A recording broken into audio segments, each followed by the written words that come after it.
AP deputy CM Pawan Kalyan సతీమణి Anna లెజ్నోవా Tirumala మొక్కు తీర్చుకున్న వైనం అందరినీ ఆకట్టుకుంటోంది.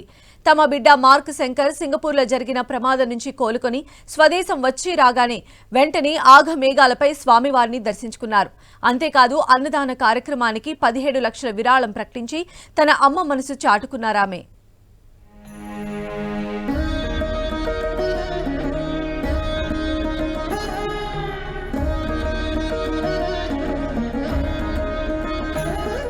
అమ్మ హృదయమది. బిడ్డకు ఆపద కలిగినప్పుడు వెంటనే దైవం గుర్తొస్తాడు. దేవుడా, ఈ ఆపద నుంచి గట్టెక్కించు, తలనీలాలు సమర్పించుకుంటాం అని ఎవరి ఇష్టదైవాలకు వారు మొక్కుతారు. అలానే డిప్యూటీ సీఎం పవన్ కళ్యాణ్ చిన్న కుమారుడు మార్క్ శంకర్ పవనోవిచ్ ప్రమాదంలో చిక్కుకోగానే తల్లి అన్నా లెజ్నోవా అదే పని చేశారు.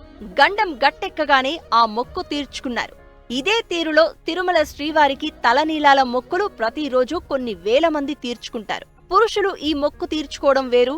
స్త్రీల విషయంలో ఇది అరుదుగా జరగకపోయినా అంత తొందరగా తలనీలాలు తీయడం ఉండదు. కానీ ఓ తల్లి మనసుకు బిడ్డల క్షేమం తప్పితే మరొకటి ఎక్కువ కాదు. కాబట్టే మహిళలు కూడా ఆపద మొక్కులవాడి సన్నిధిలో జుట్టు తీయించుకోవడం చూస్తూ ఉంటాం. ఆ కోవలోనే పవన్ కళ్యాణ్ సతీమణి అన్నా లెజ్నోవా కూడా సింగపూర్ నుంచి వచ్చి రాగానే ఒక 12 గంటల వ్యవధి కూడా లేకుండానే మొక్కు తీర్చుకున్నారు.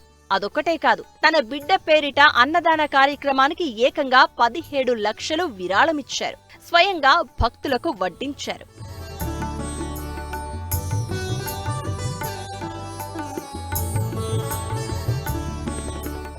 చూడడానికి ఇదంతా ధనముంది కదా అని చేశారని ఈజీగా కొట్టిపారేయవచ్చు. కానీ సొసైటీలో ఎంత ధనవంతులైనా కొన్ని సమయాల్లో దేవుడే దిక్కనే సందర్భాలు వాటిల్లుతూ ఉంటాయి.